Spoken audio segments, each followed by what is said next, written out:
Hola, en esta segunda parte voy a abordar la clasificación de las obligaciones según el sujeto. De acuerdo con esta clasificación, las obligaciones pueden ser de objeto singular, de sujeto singular, que quiere decir que en cada extremo de la relación, es decir, del extremo del deudor o del extremo del acreedor, hay solamente una persona. Es decir, ¿y qué consecuencias jurídicas tiene esto? Que solo ese deudor es al único que se le puede exigir la obligación y solo ese acreedor es el único que puede exigir el pago de la obligación. Esto no reviste mayor complicación. Las que ya nos exigen un poco más de desarrollo son aquellas obligaciones donde en los extremos tenemos múltiples sujetos. Es decir, hay varios acreedores o varios deudores. Estas obligaciones de sujetos plurales pueden ser conjuntas o solidarias. Vamos a empezar con las obligaciones conjuntas.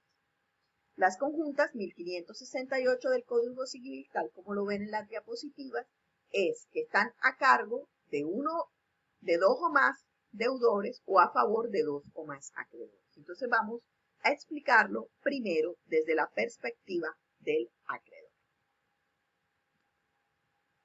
Miremos, desde la perspectiva del acreedor. Si A, B y C han decidido prestar a D 30 millones de pesos.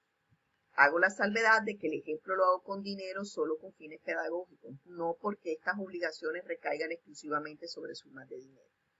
Entonces, vamos a suponer que A, B y C han decidido prestar una suma de dinero. Entonces,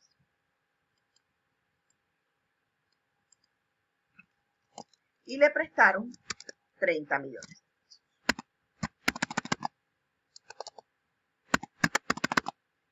¿Qué pasó? Cuando hablamos de una obligación conjunta, partimos del presupuesto de que el objeto es divisible. Obviamente, el dinero físicamente se puede dividir. Al ser un objeto divisible, cuando estamos en presencia de una obligación conjunta, cada acreedor podrá exigir del deudor solamente la parte que le corresponde. Si A aportó a esta relación, a este préstamo, 15 millones de pesos, B hizo un aporte de 10 millones de pesos y C hizo un aporte de 5 millones de pesos a esta obligación, pues simplemente cada uno solamente podrá requerir de ese deudor la parte que aportó. Esta es una obligación conjunta. Partimos de que el objeto es divisible y por lo tanto solo el acreedor, cada acreedor, solo podrá ser exigible la parte de la obligación, una parte de la obligación. ¿Cuál parte? En este caso, yo he puesto lo que cada uno de ellos ha aportado, pero puede ser también por partes iguales. Eso depende del aporte de cada quien. Regresamos a nuestra presentación. Miren, este tipo de obligaciones de carácter conjunto es la regla general en materia civil. Cuando una obligación se contrae por parte de varios acreedores o varios deudores y la obligación es de índole civil, la regla general es que la obligación es conjunta. La regla general en materia mercantil es lo contrario. En materia mercantil, la regla general es que las obligaciones son solidarias, que son las que voy a explicar después. Entonces, los estudiantes deberán tener claro cuando estamos en presencia de una obligación civil o una obligación mercantil. Sin esa distinción, pues no se va a alcanzar a comprender lo que estoy diciendo.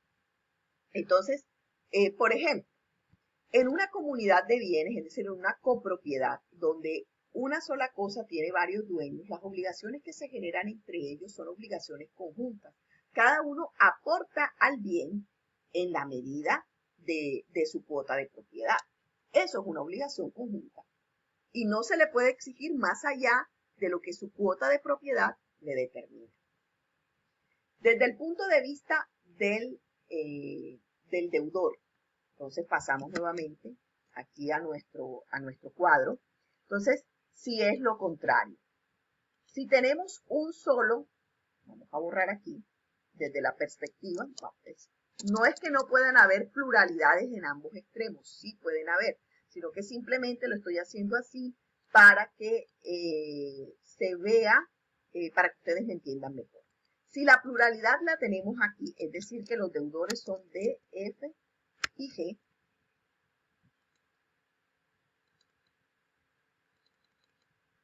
tenemos tres deudores. Siendo el objeto divisible, el acreedor solamente puede exigir a ellos la porción de la obligación. Es decir, a cada uno de ellos, puede, en el caso de que haya sido pactado en partes iguales, solo podrá reclamar la parte que a cada uno le corresponde, es decir, 10 millones de pesos. Entonces, en este caso, el objeto de la obligación, como se puede dividir, es posible exigirle, o mejor dicho, no es posible, es el deber de la obligación, que al deudor solamente se le exija la porción que le corresponde. La porción que le corresponde.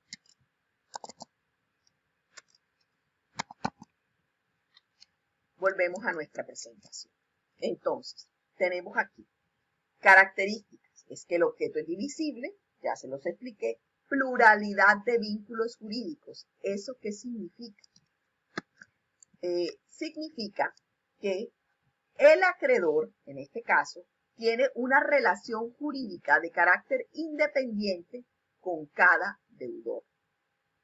La pluralidad de vínculos jurídicos es esencial en esto, porque A tiene una relación de corte personal con D, A tiene una relación de corte personal con F, A tiene una relación de corte personal con G. Y si en este extremo tuviésemos pluralidad de acreedores, B tiene una relación con D, B con F, C con G. Hay una independencia en los vínculos jurídicos y esa independencia repercute en la forma o en los efectos de la obligación. Entonces, por ejemplo, miren, en los efectos. Cada acreedor solo puede exigir su parte, eso ya lo había explicado, y cada deudor no puede ser obligado a más de su parte. Es decir, cada quien cumple con las proporciones que le corresponden dentro de la obligación. La cuota del deudor insolvente no grava a los demás deudores. Cada acreedor sufre la parte del incumplimiento. ¿Qué significa esto? Significa que si D no paga su cuota, estos 10 millones no cargan a los demás. Es decir, los otros deudores no están obligados a cubrir este porcentaje, porque el objeto es divisible. Y la pérdida del acreedor, la pérdida que sufre cada acreedor, pues la sufre de manera individual. Es decir, si a A se le paga su porción, pero a B no le pagan, la pérdida la sufre B. No se extiende, la pérdida de un acreedor no se extiende a los demás. Eso es lo que nos está diciendo. Siguiente. Las consecuencias de la mora de un deudor conjunto no se transmite a los otros. La mora es una situación personalísima. Ya el mismo texto lo está diciendo. Al ser la mora una situación de índole personal, si uno de los deudores no está en un retardo injustificado porque no pagó, así como no le puedo cobrar la cuota a los otros dos, tampoco puedo cobrarle intereses moratorios porque los otros no han incumplido, por la independencia de los vínculos jurídicos. Ojo con esta parte. La interrupción que favorece a uno de los acreedores no aprovecha a los demás, ni la que obra en contra de uno de los deudores perjudica a los demás. ¿De qué interrupción nos estamos refiriendo? Nos estamos refiriendo a la interrupción de la prescripción. Quiere decir que esta obligación había que pagarla el 25 de mayo del 2017. Pero resulta que F, llegada la fecha, pagó. G, llegado la fecha, pagó. D, no pagó. Ya sabemos que ni la mora, ni la cuota insoluta, es decir, los 10 millones, no se les puede cobrar. Eso por una parte. Y en cuanto a la prescripción, ¿a qué se refiere? Que vamos a suponer que llegó la fecha. Solamente F pagó, los otros dos no. Y los acreedores dejaron pasar y pasar el tiempo y no cobraron. Y entonces decidieron el 2017, a los 3 años cumplidos, 2018, 2019, 2020, cumplidos los 3 años, no prescribió la obligación, no hicieron nada, no demandaron. Después, cuando ya se acordaron que tenían que demandar, presentaron la demanda y el juez les dijo, un momentico, esta obligación está prescrita, no se puede cobrar. Esta prescripción que afecta a uno de los deudores no afecta a los demás. Voy a ser más clara. Si yo demando a D que no me pagó, F sí me pagó, este no, D no me pagó, y yo lo demando dentro del tiempo, ya interrumpí la prescripción. Una vez yo inicio la acción dentro de los tiempos establecidos por la ley, digo 3 años porque estoy haciendo alusión a una letra de cambio, nada más por eso.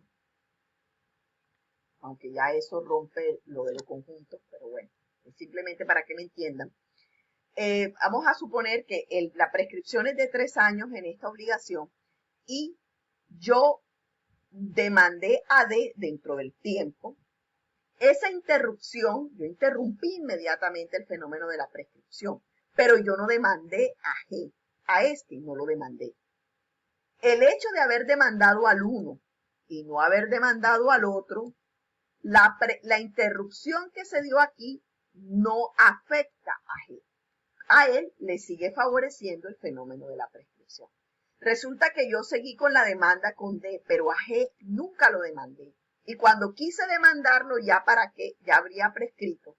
Esta prescripción que lo libró a G, lo liberó porque no lo hice en el tiempo, no favorece el proceso que tengo con D. O sea, no hay repercusión. Eso es lo que se está diciendo. La interrupción de la prescripción que obra a favor de un acreedor no afecta a los otros. La interrupción de prescripción que obra en contra de un deudor, porque a este sí lo demandé, no obra en contra del otro deudor que no demandé, por la independencia de los vínculos y sobre todo por la divisibilidad del objeto. Al ser un objeto divisible, se puede reclamar cada una de sus partes de manera independiente. Por lo tanto, si yo demando aquí, pero no demando al otro, entonces la demanda de uno no afecta al otro. Tengo que hacer demandas independientes para poder reclamar el pago de la obligación. Seguimos con la presentación.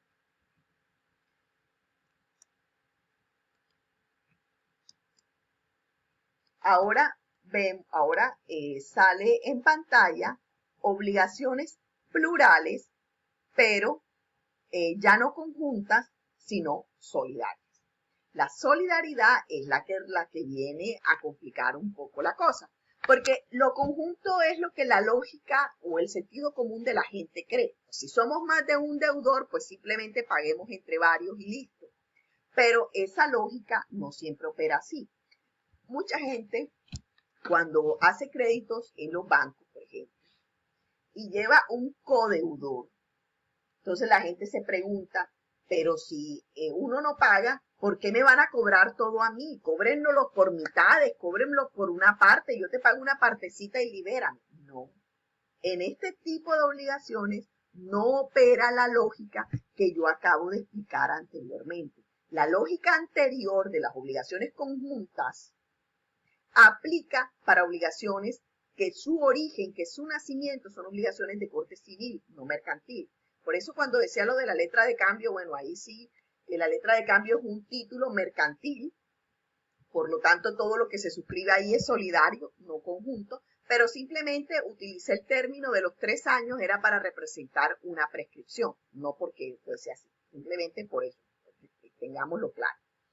La solidaridad es un fenómeno distinto, donde la característica esencial, y me voy a meter con las características antes que con la definición, la unidad del objeto. El objeto es insólido, no se puede dividir. Como el objeto es indivisible, yo no puedo fraccionarlo, contrario a su naturaleza, no puedo fraccionar el cobro para un acreedor o para el otro, sino que se exige, o para un deudor o para el otro, sino que se exige la totalidad del pago de la obligación, la totalidad a cualquiera de los sujetos intervinientes en la relación. El mismo artículo 1568 del Código Civil nos dice: obligaciones solidarias son aquellas que existen a cargo de 2 o más deudores, a favor de 2 o más acreedores, de tal manera vinculados, ojo con esto, que cada uno de los deudores puede ser obligados a pagar y cada uno de los acreedores puede exigir la totalidad de la prestación. Las características: unidad del objeto, que no será fraccionado para su pago, y la pluralidad de vínculos jurídicos, nexos entre acreedores y deudores. Pero la unidad del objeto, que el objeto sea insólido, tiene unas repercusiones sobre estas obligaciones que cambian toda la dinámica. Voy a explicarlo primero desde la perspectiva del acreedor y después lo voy a explicar desde la perspectiva del deudor. Empecemos. Las mismas figuras me van a servir para explicar lo que quiero. Entonces aquí no decimos que el objeto es divisible, sino que el objeto es insólido. Insólido.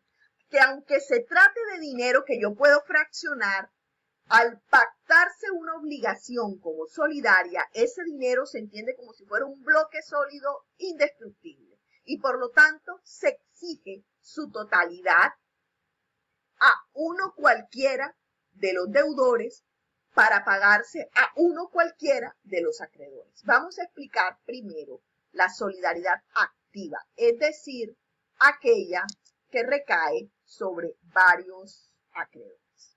Ok. Entonces tenemos, si A, B y C le prestan, vamos a cambiar la cifra para que no se me confundan, 50 millones a D, se lo prestan. Y esa suma de dinero debe ser pagada o debió ser pagada el 25 de mayo de 2017. Llegó el 25 de mayo. A fue a las 8 de la mañana, A es acelerado, fue a las 8 a.m. a cobrar la obligación a la casa de D. D, como era un deudor cumplido, a las 8 de la mañana le entregó el dinero a A. A partir de ese momento, la obligación se entiende pagada. No, pero es que tenía que esperar la presencia de B y de C. No, señor. En las obligaciones, cuando las obligaciones son solidarias desde la perspectiva del acreedor, con que a uno cualquiera de los acreedores se le haga el pago, es suficiente para que la obligación quede extinta. Entonces, uno cualquiera de los acreedores que reciba el pago, en su totalidad, ya la obligación se cumplió. Resulta que A se quedó callado. Y B, que no era tan madrugador, fue a las 10 de la mañana a la casa de D, porque no sabía que el otro había cobrado, a cobrar la obligación. Y B le dijo, ay, qué pena, pero A vino a las 8 de la mañana y ya yo le pagué. Entonces B dice, no, bueno, listo, no hay problema, ya, adiós. C, pero B queda pensando, esto porque no avisó. C, que es el más fresco de todos, dice, fue a las 2 de la tarde, porque entre ellos no se comunicaron. ¿Por qué? Porque no se les dio la gana. Y entonces C va y cobra a D y le dice, no, desde las 8 de la mañana ya yo pagué. Entonces, miren, cuando estamos frente a este tipo de circunstancias, esta obligación, donde hay pluralidad de acreedores, con que el pago se realice a uno solo de ellos es suficiente. Entonces ustedes ya se están preguntando, ¿y entonces qué hacemos con A, que se quedó con la plata y no les avisó a los otros? Pues simple, entre cada uno de los acreedores de manera interna, eso no tiene nada que ver con el deudor, de manera interna, entre ellos la obligación es conjunta.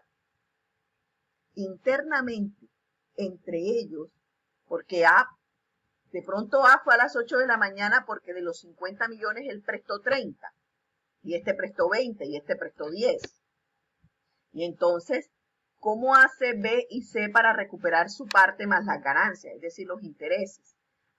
Entre ellos la obligación es conjunta y por lo tanto A tendrá el deber jurídico de devolverle a cada uno de ellos, de devolverle la suma de dinero. Tiene que hacer la devolución.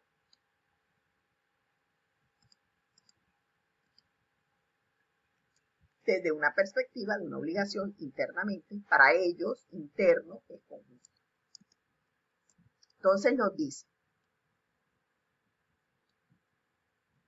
cada acreedor puede exigir la totalidad de su obligación. Ya eso lo expliqué.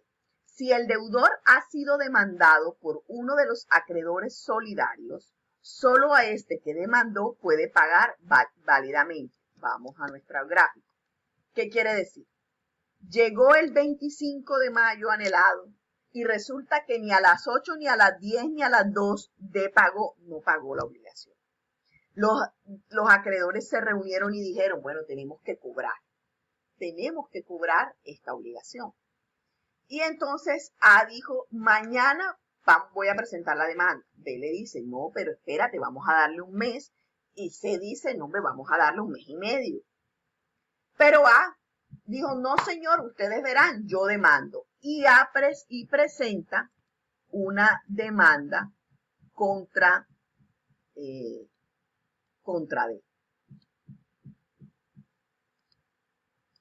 Y presenta una demanda A contra D.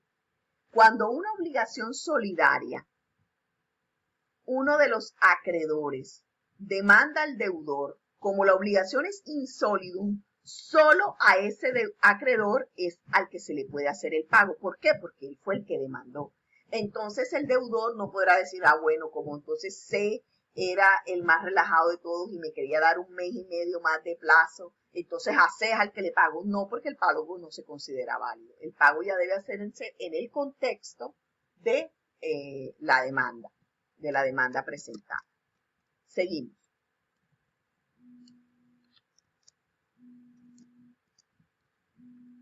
Dice, el pago o cualquier otro medio a uno de los acreedores por parte del deudor extingue la obligación. Eso es lo que he venido diciendo. Una vez a las 8 de la mañana se presentó a cobrar y se le pagó, es libertad con A y libertad para todos. Sí, se extingue plenamente la obligación. El siguiente efecto, la interrupción de la prescripción a favor de los acreedores favorece a todos. Okay. A demandó. A fue el que demandó, presentó la demanda. Eso interrumpió inmediatamente el fenómeno de la prescripción de la obligación. Esa interrupción que favorece al acreedor A, también favorece a B y a C. ¿Por qué lo favorece? ¿Hay independencias de vínculos jurídicos? Sí, pero la razón por la que lo favorece es porque el objeto es insólido. Como el objeto no se puede dividir, entonces la prescripción que favorece al uno prescripción que favorece a todos los demás. A eso se está refiriendo este efecto. Si hay confusión entre acreedor y deudor, la obligación se vuelve conjunta. ¿A qué se refiere con que haya confusión?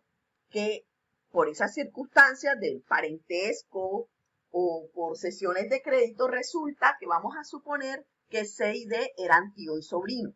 Y por esa razón C era como más flexible. Resulta que C muere. Se murió. Y entonces se muere y su único heredero de sus bienes y de sus créditos, es D, que es su sobrino. Es decir, D entra a tomar la posición del tío. Y entonces en este caso, una porción de la obligación se la debe él mismo. Eso rompe la solidaridad y la obligación entre ellos. No se acaba la obligación, no, sino que se rompe la solidaridad y queda como conjunta. ¿Por qué? Porque D no está obligado a pagarse a sí mismo lo que la porción del tío, sino que está obligado a pagarle a B y a cada uno según la proporción. Estos son los efectos de las obligaciones solidarias desde la perspectiva del acreedor. Hasta ahora creo que todo va claro. La que se complica un poco más es la de la perspectiva del deudor. La otra perspectiva para mirar las obligaciones solidarias es la solidaridad de deudor o de deudores, que es la que las personas les cuesta más procesar. ¿Por qué? Porque, como lo dije anteriormente, es más fácil pensar que si yo debo un dinero, que si yo debo una prestación, pues ¿por qué no las dividimos entre los que estamos involucrados en la relación obligacional y listo? Y resulta que no es así. En el caso de la solidaridad pasiva, para que me entiendan mejor a lo que me estoy refiriendo, son aquellas obligaciones que como no se pueden dividir, se le hace exigible a uno cualquiera de los deudores involucrados. Y ese deudor al que se le exige el pago de la obligación, se le exige la totalidad. No se puede pretender el fraccionamiento porque, vuelvo y repito, la obligación es insoluble. Miren, para que comprendamos un poco mejor cómo yo sé que estoy frente a una obligación solidaria. Por ejemplo, cuando se dice que hay un codeudor, esa palabra co quiere decir que estamos en las mismas condiciones. Cuando se dice que alguien es deudor solidario o codeudor, puede exigírsele la totalidad de la obligación. En estos días, ustedes saben que por la cuestión que estamos viviendo de la pandemia, un estudiante me preguntaba la siguiente situación. Resulta que ellos tienen arrendado una vivienda y resulta que el coarrendatario que firmó el mismo contrato, el mismo documento que el arrendatario, les pasó una carta, incluso que autenticada y todo, diciendo que él renunciaba a ese contrato y que él ya no iba a seguir siendo una garantía. Entonces, la estudiante preocupada me preguntaba, profesora, ¿esa carta autenticada en notaría tiene algún tipo de validez? Es una ridiculez. Yo unilateralmente no me puedo salir de una relación contractual. Esto para indicarles que cuando uno ha suscrito obligaciones donde uno se ha obligado en las mismas condiciones que una persona, una vez inmerso, yo no soy una garantía de cumplimiento. O sea, el coarrendatario, el codeudor, no es un garante de cumplimiento. No, es una persona que está llamada a cumplir bajo las mismas condiciones que el titular, que el deudor. Mejor dicho, o sea, se entiende que no hay una distinción entre las partes. Por ejemplo, cuando varias personas suscriben a título de deudor una letra de cambio, cheques, pagarés o cualquier título o valor, eso es una obligación solidaria. ¿Por qué? Porque son títulos mercantiles. Cuando se está en cuando usted va a un banco, como eso es una relación de comercio, usted va a un banco y pide plata prestada y le dice, traiga un codeudor, eso es una obligación de carácter solidario, no conjunta. Por lo tanto, la obligación puede hacerse exigible a cualquiera de los deudores que están involucrados en la relación obligacional. Entonces, miremos cómo se desenvuelve esto.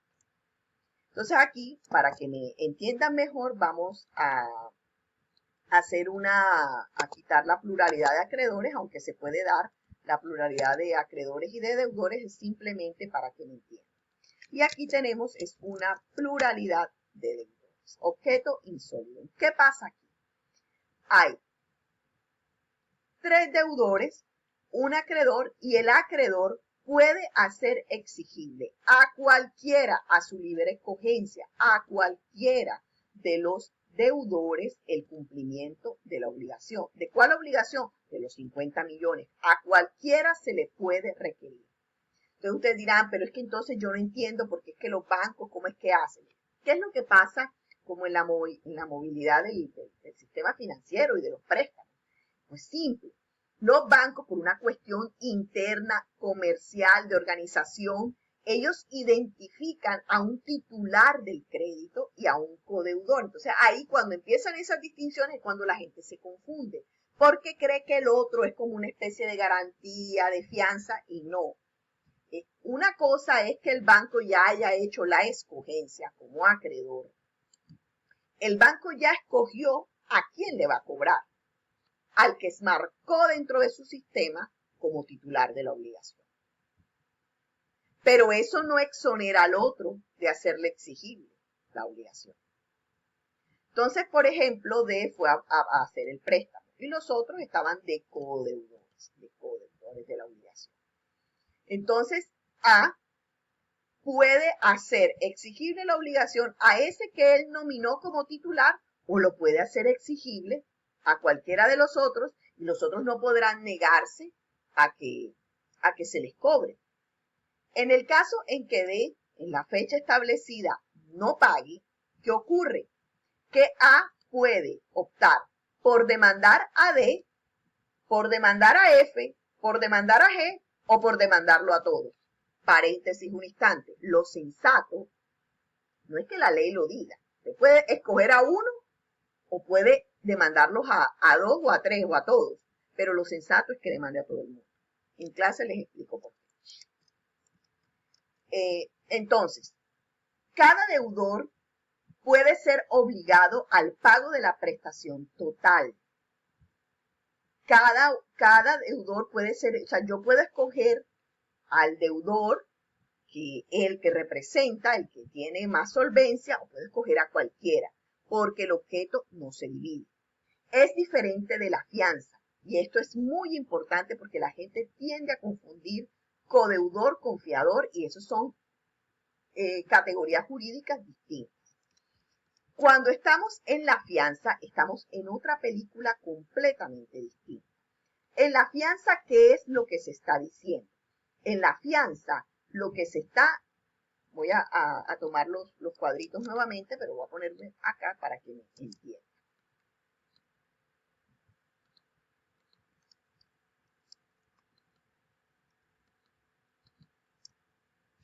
En la fianza, ¿qué es lo que está pasando?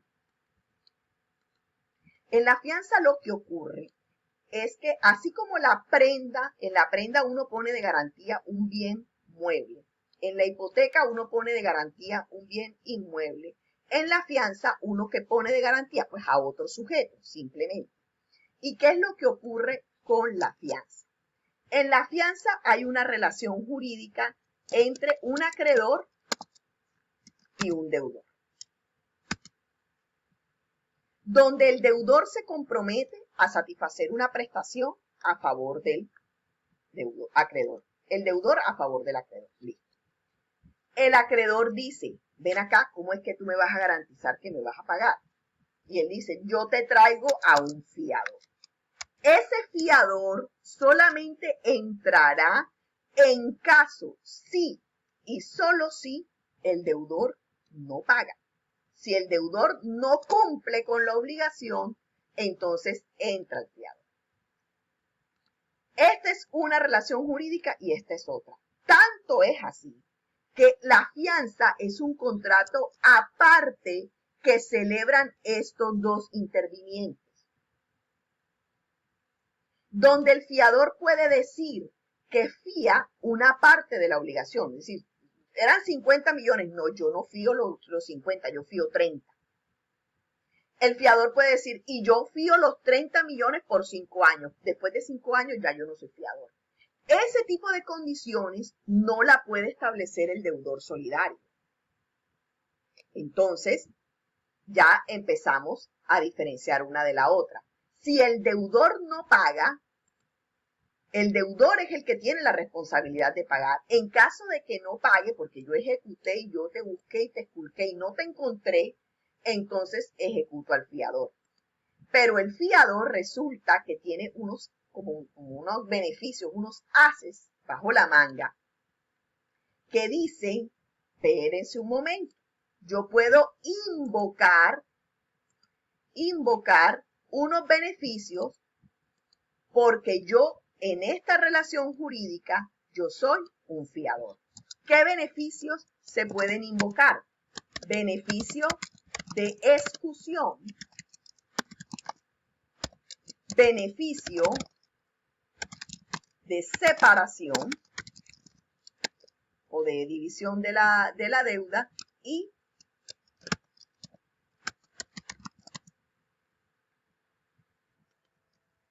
beneficio de competencia y beneficio de subrogación. Ok. Miren los 3 beneficios que se pueden, los 4 que estoy señalando. Beneficio de excusión, ¿qué es? Que el fiador, ¿y dónde estamos ubicados? Eso no corresponde propiamente a obligaciones porque la fianza es un contrato accesorio, entonces eso se ve en contratos, pero estamos ubicados en el 2361 en adelante del Código Civil. Y el beneficio de excusión, ¿qué es? El fiador puede decir, un momento, antes de cobrarme a mí, tienen que cobrarle al deudor, obviamente. Y si el fiador conoce que el deudor tiene otros bienes con que pueda pagar, en el beneficio de excusión, ¿qué es lo que invoca? Que se le cobre primero al deudor con los bienes que el fiador ha denunciado, para que se ejecuten primero esos bienes y si hay, ahora sí, queda una parte de la obligación sin satisfacer, entonces el fiador entra a respaldar. El beneficio de separación, que si existen más de un fiador, entonces la obligación se pueda dividir entre ellos.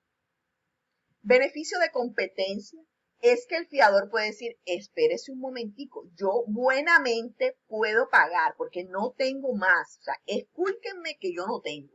No, entonces invoca el beneficio de competencia para que se le obligue solamente a pagar lo que buenamente puede según sus condiciones y su estatus, su congruencia. Y el beneficio de subrogación, que consiste en que lo que pague el fiador por el deudor tiene la obligación después de devolverse. De estos beneficios, el único con el que cuenta el deudor solidario es el de subrogación. De resto, no puede invocar ningún tipo de excusa ni para dividir la deuda, ni también para decir, cóbrenle a este primero y después a mí, o tampoco para alegar es que yo no tengo dinero y entonces no me cobro. O sea, estos beneficios son exclusivos del fiador y por lo tanto, fiador y deudor solidario no son la misma figura jurídica. Seguimos. El acreedor puede dirigirse conjuntamente contra todos o uno de los deudores, es decir, es una elección que le corresponde al acreedor si los demanda a todos o demanda a uno solo. Y ya les dije, por prudencia, es mejor demandar a todo el mundo. La demanda intentada por el acreedor contra alguno de los deudores solidarios no extingue la obligación solidaria de ninguno de ellos, sino en la parte que hubiese satisfecho el demandado. ¿Qué significa eso? Significa que si A demanda a D, eso no quiere decir que la deuda se acabó para estos dos o que se rompió la solidaridad. No, señor. Lo que quiere decir es que éste está obligado a pagar, judicialmente hablando, pero, y si este de los 50 va aportando de a 10 en 10, se va disminuyendo la deuda correlativamente para ellos. Pero no significa que no se les pueda cobrar también la obligación.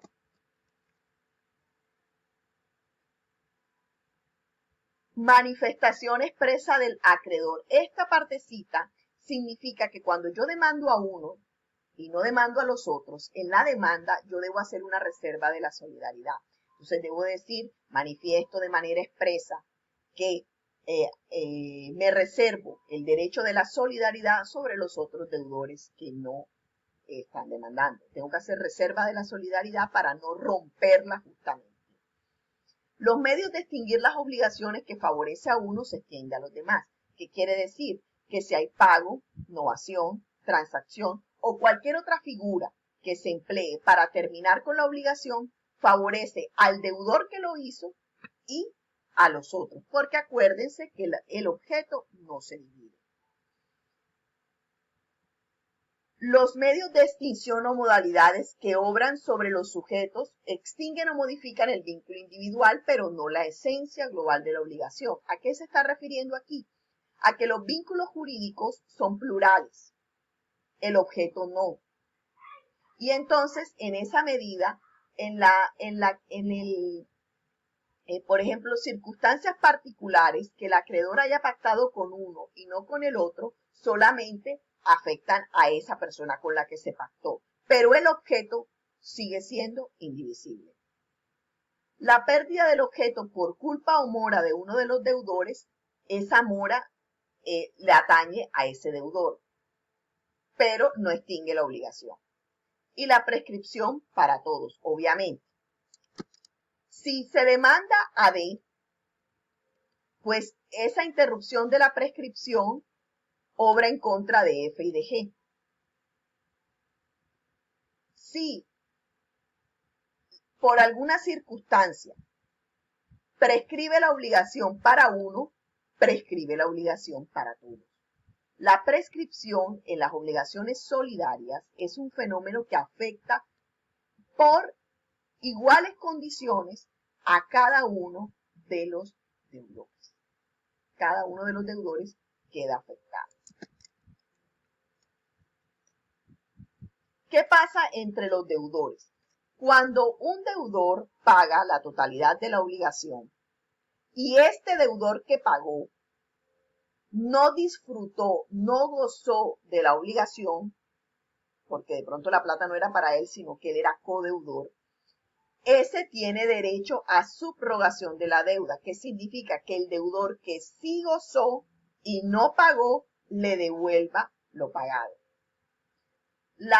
Y eso hace que internamente entre los deudores, por ejemplo,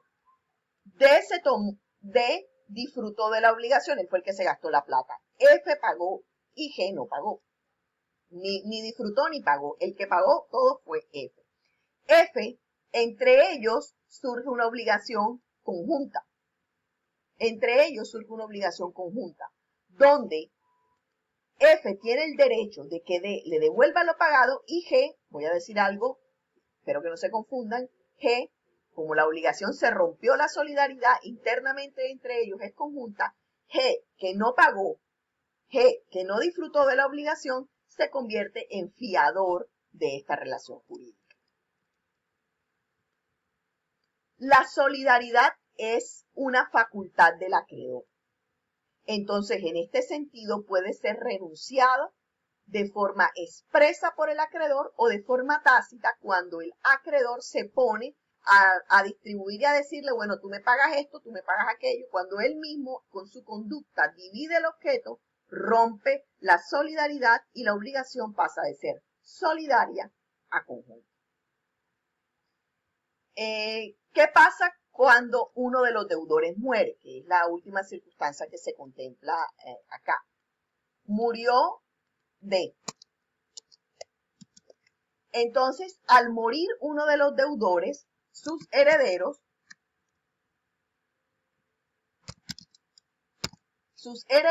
entran a tomar el lugar y se conserva la solidaridad externa. ¿Por qué digo solidaridad externa? Porque sigue habiendo una solidaridad frente a este acreedor. Pero internamente entre los herederos, para ellos, la obligación interna de la herencia es conjunta. Bueno, entonces de esta forma he explicado los efectos que traen las obligaciones cuando se trata de sujetos múltiples. Entonces, en la clase voy a recibir todas las dudas, inquietudes que tengan a este respecto. Entonces, nos vemos. Adiós.